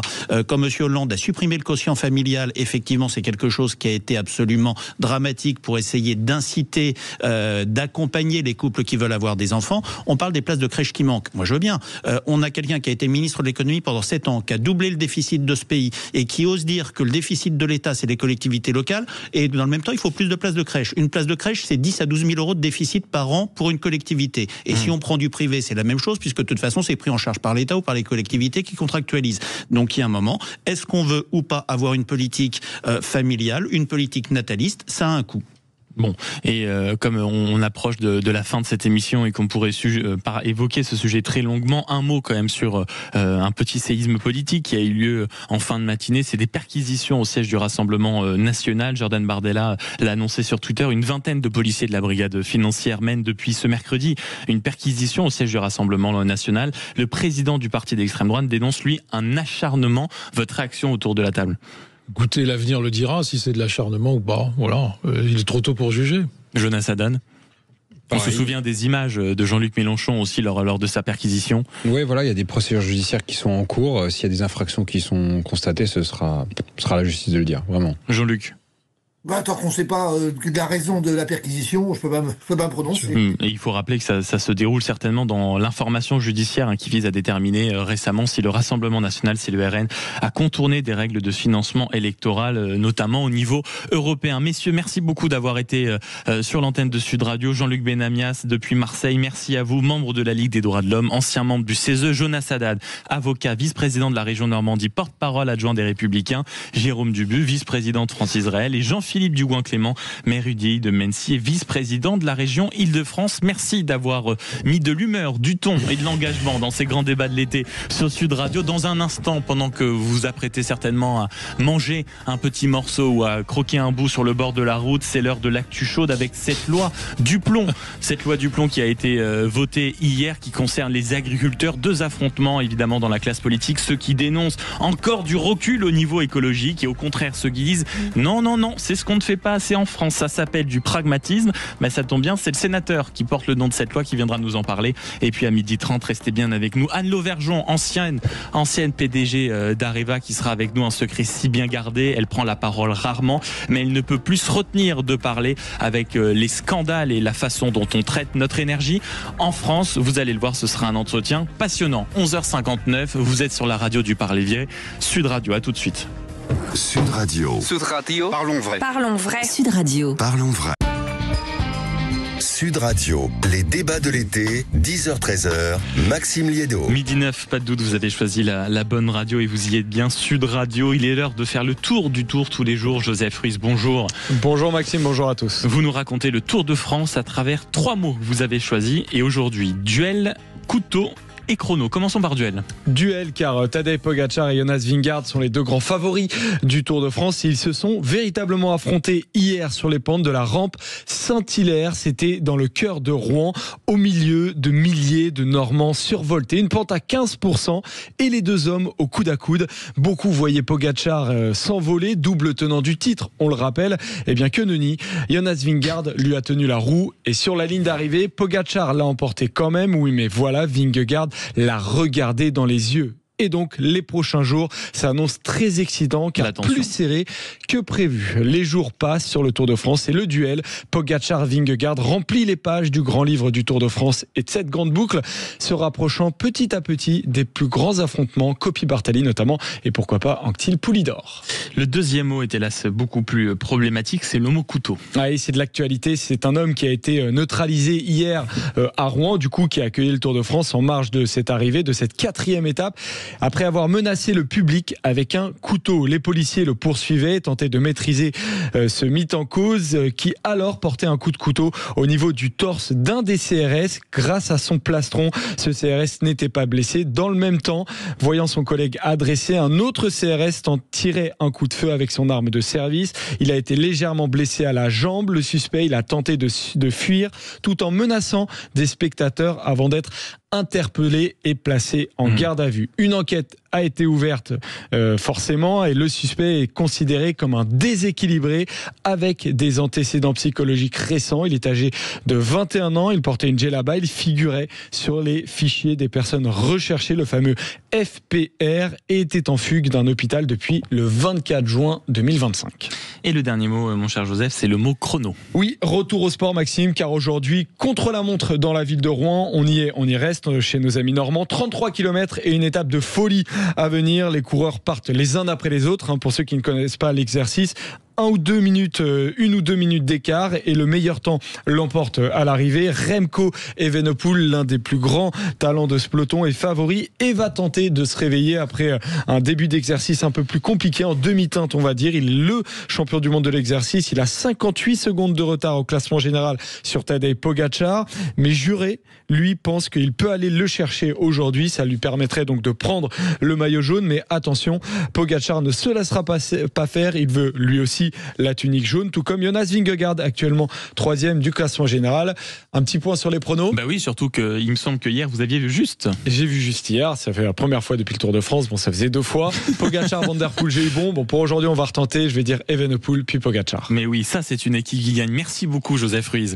Vous restez sur Sud Radio. Dans un instant, la fameuse loi Duplon portée par le sénateur du même nom, LR Haute-Loire, Laurent Duplon. Et c'est vrai que c'est une loi qui a tiré réellement toutes les contradictions, toutes les passions, réintroduction de certains produits phytosanitaires, un stockage de l'eau, le ministère de l'Agriculture qui parle d'une loi équilibré, qui dit vrai. On en parle dans quelques instants sur Sud Radio, et même si vous voulez réagir sur cette loi, vous savez que dans quelques instants on vous prend en standard 0826 300 300. On fait la vérité sur cette loi en débat. Tout de suite. Sud Radio. Sud Radio. Parlons vrai. Parlons vrai. Sud Radio. Parlons vrai. Sud Radio, les débats de l'été, 10h-13h, Maxime Liédo. Comme désormais chaque loi qui va décider à un moment de l'avenir de l'agriculture dans notre pays, celle-ci n'y a pas échappé. La loi Duplon qui a fait énormément parler ces derniers jours et qui était très importante du côté des agriculteurs.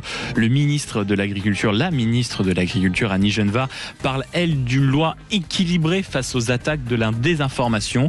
Le ton est donné et on va en discuter avec Laurent Duplon, le LR Haute-Loire qui porte cette loi, sénateur LR Haute-Loire qui porte cette loi. Bonjour. Bonjour. Ce qui est important de dire aussi dans votre parcours, c'est qu'accessoirement, vous êtes agriculteur.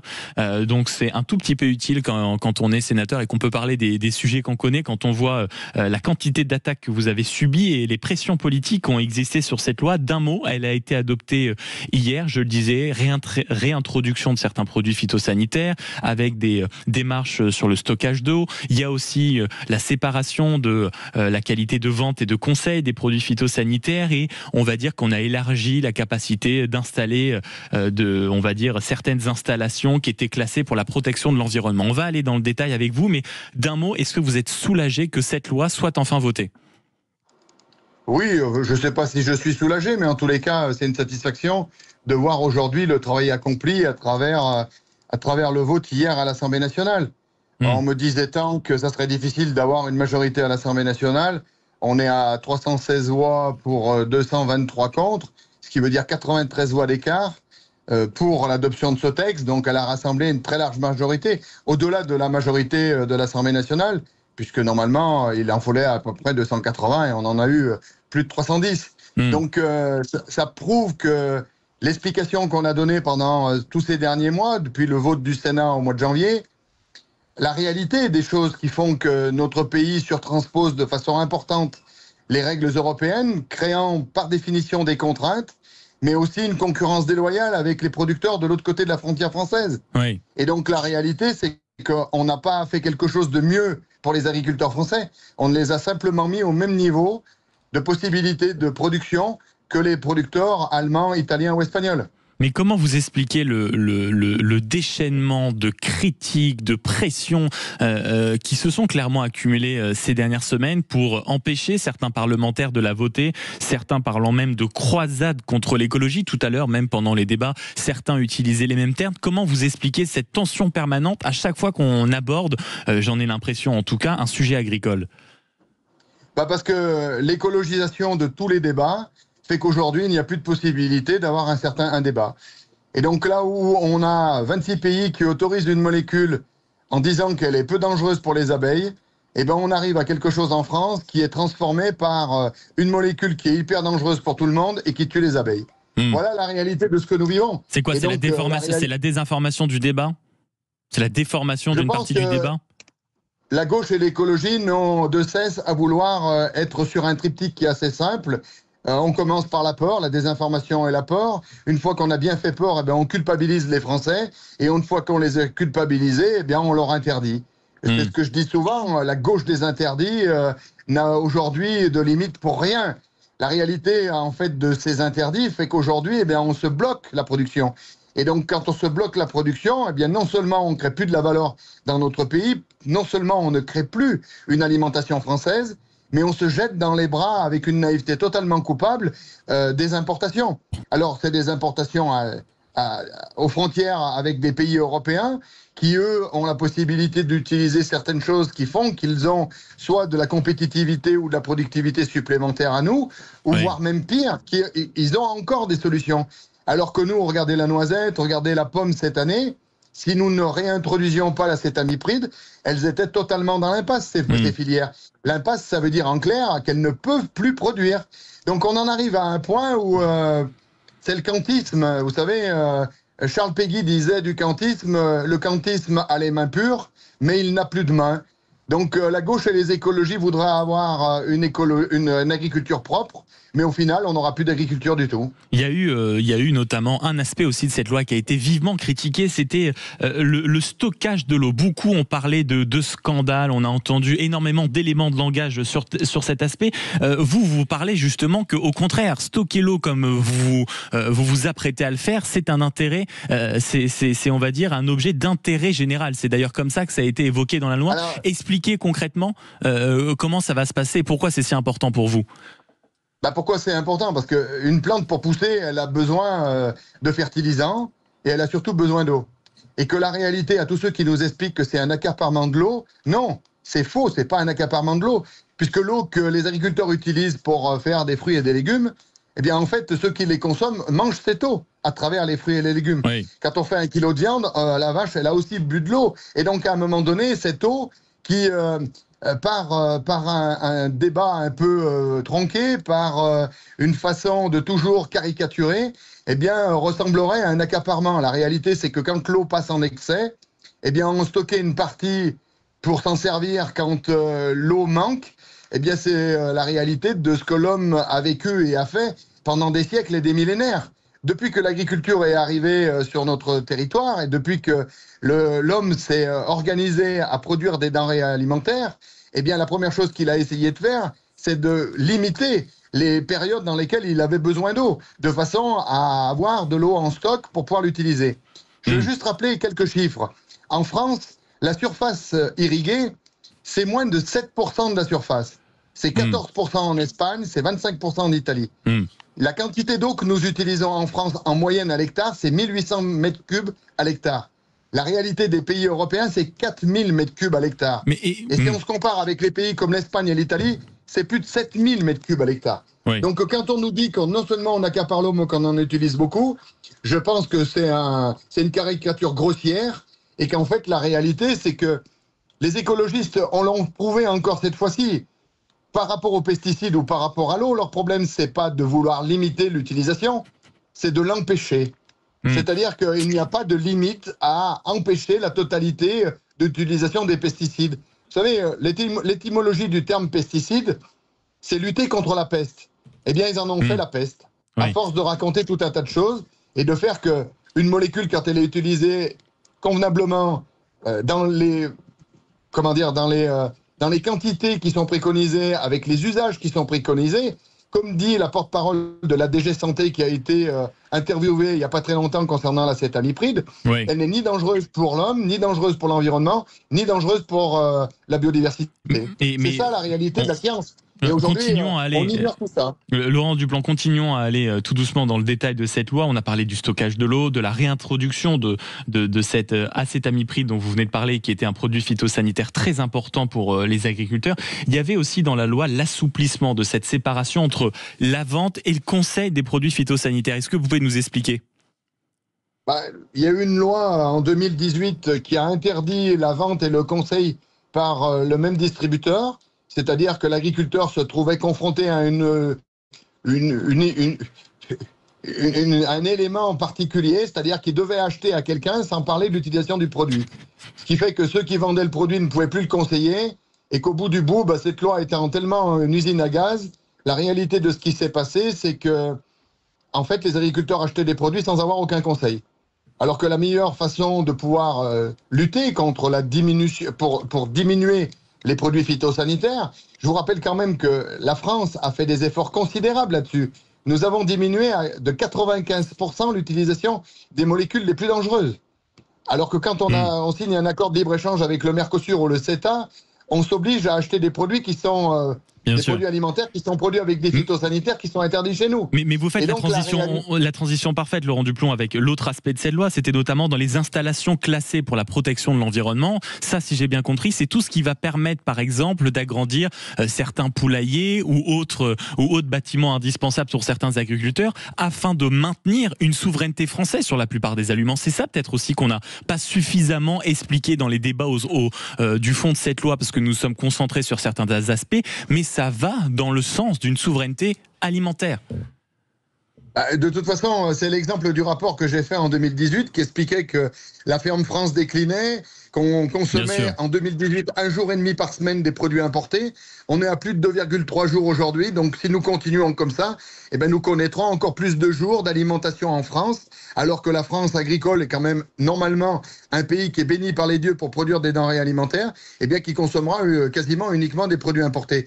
Eh bien, l'exemple du poulet, pour compléter les quelques chiffres, pour la première fois depuis 1976, l'année dernière, la France n'a plus affiché d'excédent commercial agricole. Elle était jadis deuxième puissance agroalimentaire mondiale. Elle est tombée à la 6e place. Et dans ce que vous dites, en effet, sa part dans les exportations mondiales a même fondu comme neige au soleil, passant de 8% à seulement 4%. Donc en effet, cette loi va normalement aider à rétablir ce qu'on peut clairement qualifier de déséquilibre.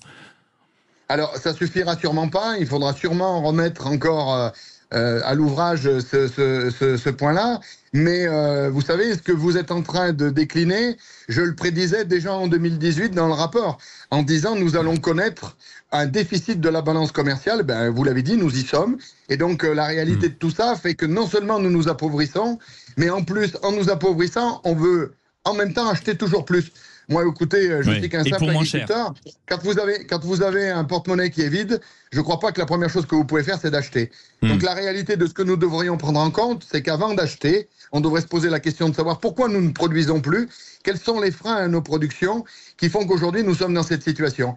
Eh bien, cette loi va pouvoir corriger une partie de tout cela, parce que le méfait majeur de la France, c'est de surtransposer les textes.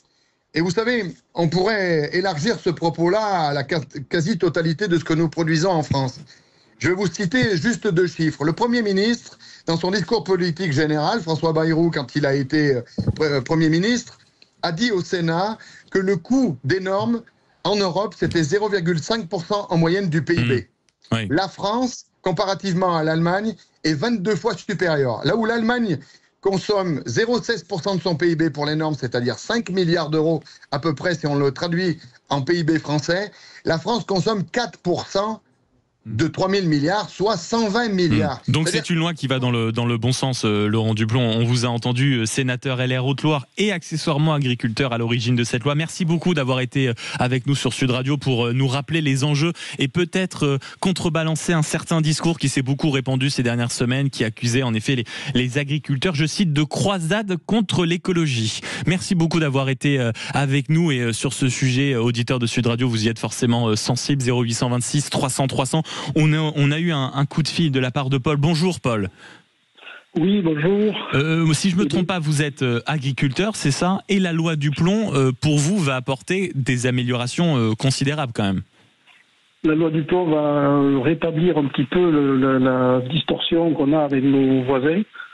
Oui. Mais ça ne suffira pas parce que de toute façon, on a des textes de loi qui sont très très contraignants dans l'agriculture. Aujourd'hui, on a un défi permanent, c'est le renouvellement des générations. Et aujourd'hui, les jeunes vont être très réticents à s'installer. On a des problèmes de revenus, on a une pression des escrolos, parce que ce ne sont pas des écolos, des escrolos qui sont sans arrêt en train de vandaliser le matériel d'arrosage et autres. On a des difficultés de recrutement de personnel parce que on est mis en concurrence avec les produits qui viennent d'Espagne et autres, qui arrivent en France à des prix dérisoires. Donc pour produire au même prix, on n'y arrivera jamais. Donc il y a énormément de défis pour fournir une alimentation française aux consommateurs français. Mais donnez-nous des exemples concrets de ce que vous nous dites, Paul, en disant déjà on est beaucoup plus contraint que tous les autres, les normes sont absolument étouffantes, c'est ce que nous disait le sénateur Laurent Duplon à l'instant. Concrètement, avec cette loi qui va arriver dans votre quotidien, quelles vont être rapidement les améliorations ou les projets que vous allez pouvoir mettre en place ?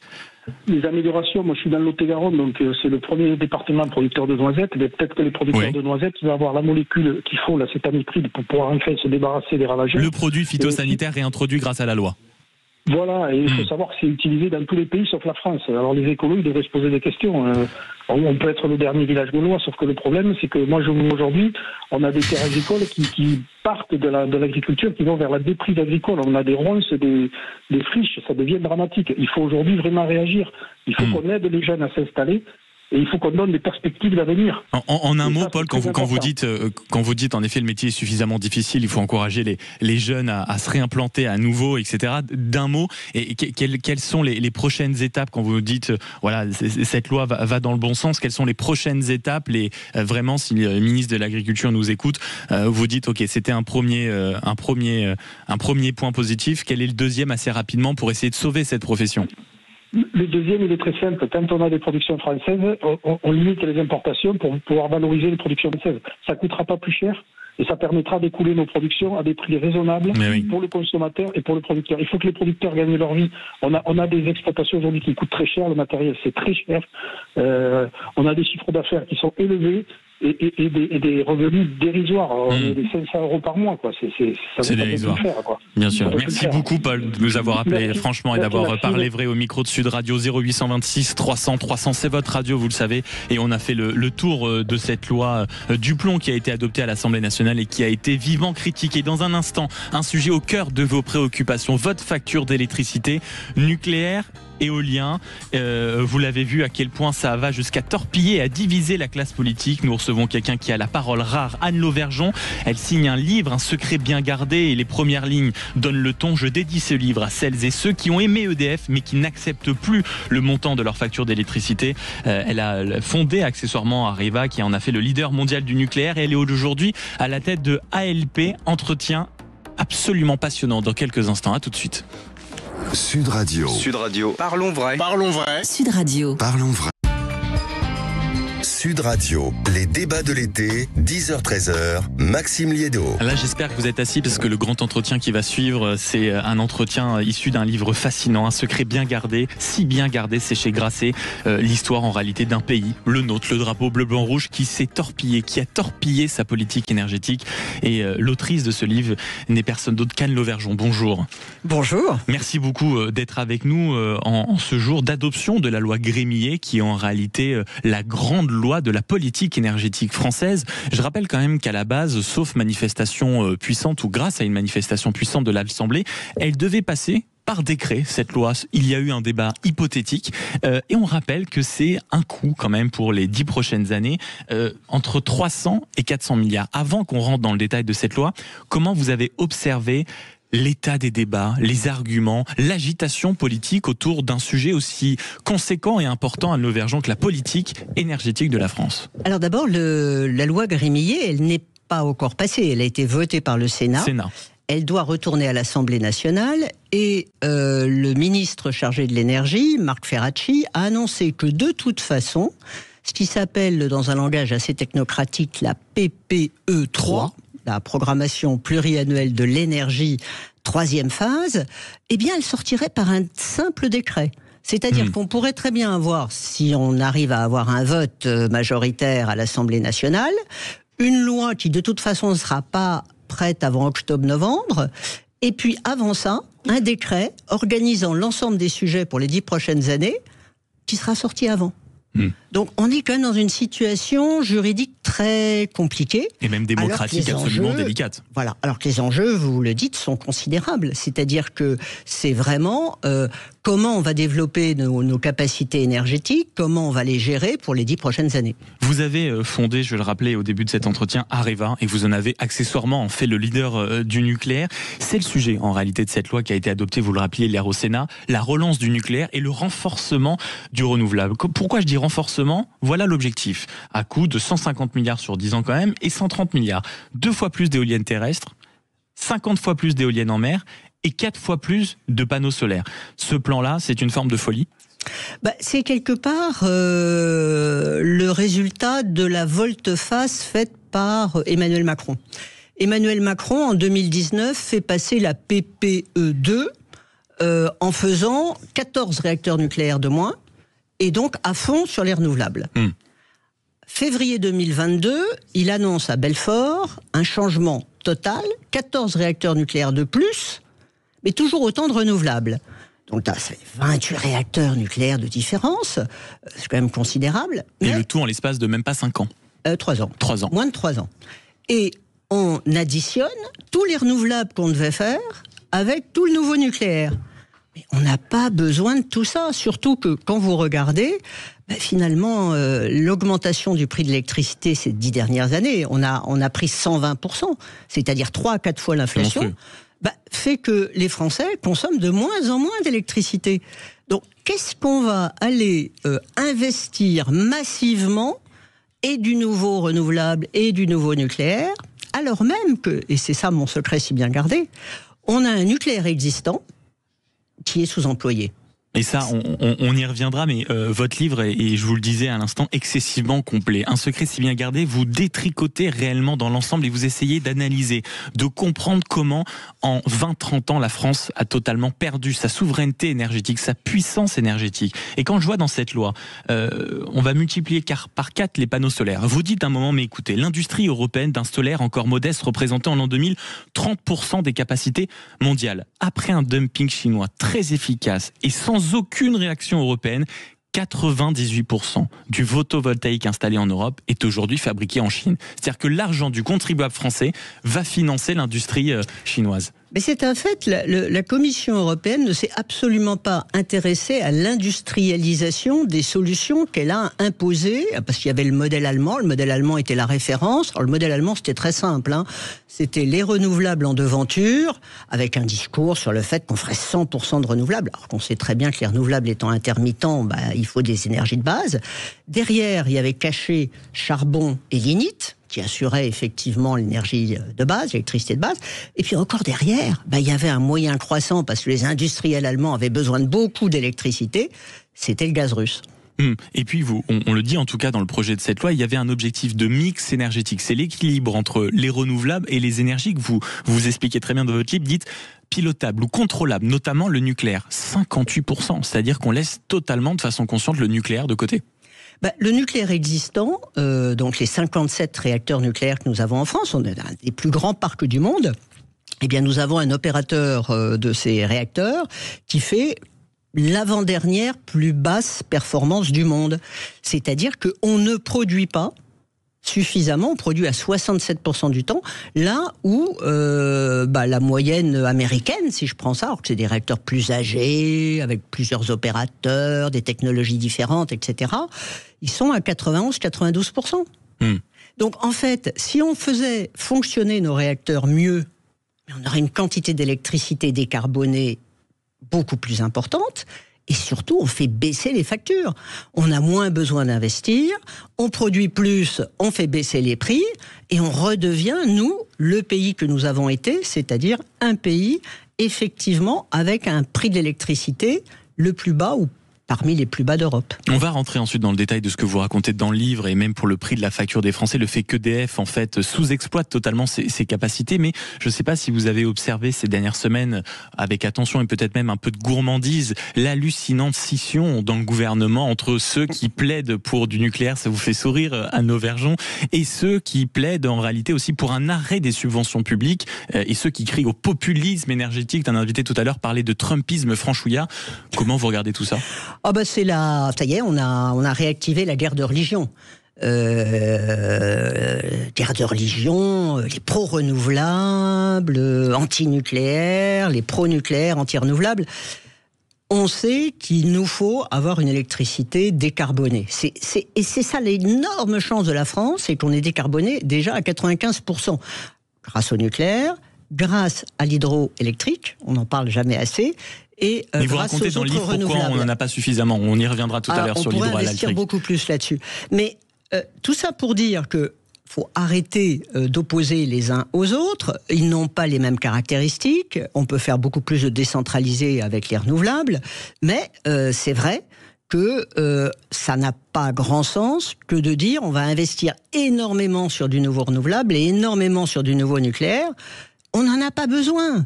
C'est amusant que dans cette guerre de religion, on finisse par oublier complètement les basiques du sujet. C'est-à-dire de quoi a-t-on vraiment besoin aujourd'hui ? Alors, c'est d'ailleurs fascinant. Toutes ces propositions de loi, de PPE, etc., il n'y a pas une seule étude d'impact. Vous faites une étude d'impact pour une installation à 2 millions d'euros, vous avez 300 à 400 milliards d'euros d'investissement. Ah non, une étude d'impact, ah ben non. Réfléchir à ce qu'on va faire, ah ben arrêtez, de quoi on a besoin, non. Et si on faisait une étude d'impact un peu sérieuse, on s'apercevrait que la façon la moins chère de développer de la production décarbonée, c'est d'utiliser mieux notre parc nucléaire. Mais peut-être est-ce totalement conscient de la part des politiques justement de ne pas faire de politique d'impact, peut-être par idéologie, en assumant le fait que c'est une certaine vertu d'aller dans un certain sens de l'écologie, et donc on va surtout pas, on va dire, demander des outils qui vont nous pénaliser après. Je suis assez d'accord. Il y a une forme de on sait. Et puis cette bataille historique qui n'a plus grand sens pour moi, mais qui fait que effectivement, c'est pas la peine d'aller étudier, puisque si on étudie, on risque de devenir rationnel. Et la rationalité, on risque d'être d'accord avec la science. Et ça, c'est dangereux. Très dangereux. Et la rationalité, elle sera peut-être pas de mon côté. J'en sais rien si elle est de mon côté ou pas de mon côté, donc je ne le regarde pas. En tout cas, il faut arrêter les stop and go. C'est-à-dire que quand vous regardez les grosses erreurs qui ont été faites ces 20 dernières années en France, ça a été de faire des arrêts idéologiques sur un certain nombre de sujets concernant le nucléaire. Stopper des subventions, par exemple, aux renouvelables aujourd'hui, là aussi, on sait très bien que les renouvelables sont pas rentables si vous ne mettez pas de subventions. Alors peut-être qu'elles sont pas au bon niveau. Là aussi, essayons de regarder les choses tranquillement. On peut peut-être baisser des subventions, ce qui allégera les factures d'électricité. Parce que ce qu'on ne dit pas, et ce qu'on ne dit pas suffisamment, mais peut-être certains l'ignorent dans le monde politique, c'est que toutes les décisions d'investissement nouveaux sont payées non pas par le contribuable, mais par le consommateur d'électricité. Donc elles se retrouvent dans vos factures. C'est pour ça que les factures augmentent non-stop. Et on va comprendre, grâce à vous et votre livre, Anne Lauvergeon, Un secret si bien gardé aux éditions Grasset, comment notamment EDF est assis sur une mine d'or, et ce qui explique que les factures d'électricité des Français, vos factures, auditeurs de Sud Radio, ont augmenté de façon considérable, conséquence aussi d'une impréparation politique et de mauvaises décisions à partir de la guerre en Ukraine. Vous expliquez le double jeu de la Commission européenne. Il nous reste 15 minutes et je vous préviens, vous allez être servi. À tout de suite sur Sud Radio. Sud Radio, c'est vous qui donnez le ton. Sud Radio, les débats de l'été, 10h-13h, Maxime Liédo. Entretien avec Anne Lauvergeon, qui est accessoirement la fondatrice d'Areva et qui en a fait le leader mondial du nucléaire, qui signe ce livre Un secret si bien gardé. Et on va essayer de soulever justement la boîte de Pandore pour voir de quoi est fait ce secret si bien gardé, parce que c'est ce qui plombe l'électricité, enfin la facture d'électricité des Français, c'est-à-dire de vous, auditeurs de Sud Radio, c'est-à-dire EDF qui sous-exploite totalement ses capacités. Totalement. Dans le classement de l'Agence internationale pour l'énergie atomique, l'Agence des Nations Unies qui s'occupe de nucléaire et qui collecte en fait toutes les données de chaque réacteur à travers le monde, EDF est l'avant-dernier dans ce qui est le critère numéro 1, c'est-à-dire le facteur de charge, numéro 1 de production. Alors, facteur de charge, c'est ce que vous avez produit versus la capacité théorique à 100% de ce que vous auriez pu produire. Et là-dessus, EDF est l'avant-dernier dans le classement 31 sur 33. Vous dites, ceci n'a rien de surprenant car près de la moitié des réacteurs étaient arrêtés une partie de l'année. En 2022, c'était... Ça, 2022, il y a des raisons objectives. Mais 2023, 2024, la même et puis chose. vous reprenez avant... EDF est très très loin des performances de ses confrères. Donc, déjà, demander à EDF de produire plus, c'est faire baisser les factures d'électricité, c'est ne pas avoir à dépenser une quantité d'argent dont on sait qu'on manque quand même collectivement. Et produire plus, c'est aussi pouvoir faire l'électrification des usages. Puisque cette électricité décarbonée, elle peut effectivement remplacer du gaz, remplacer du pétrole. Et donc nous avons une source en France extraordinaire. Alors, elle a 3 caractéristiques. 1, elle est potentiellement beaucoup moins chère qu'elle ne l'est aujourd'hui. 2, elle est décarbonée.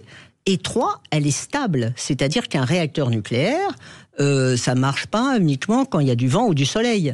Donc c'est quelque chose qui nous permet d'avoir, dans un monde européen qui a beaucoup développé des moyens de production intermittents, que sont les renouvelables, d'avoir un avantage considérable. C'est-à-dire que quelque part, on peut vendre même à nos voisins des électrons stables, et non pas des électrons qui sont là que par moment, et en général quand le soleil luit en France, il luit aussi en Allemagne. Et ça, vous le dites très précisément dans votre livre. Si on prend la moyenne des années 2021, 2022, 2023, EDF réalise la plus mauvaise performance au monde.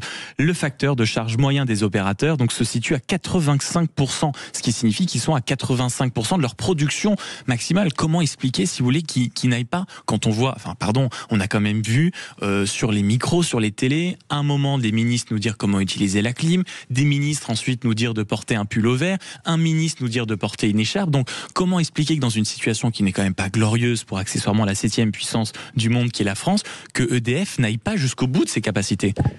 Eh bien, je pense qu'il y a plusieurs explications. Alors ça, c'est la question qu'il faut poser aux dirigeants d'EDF, au nouveau président d'EDF, qui a quand même dit...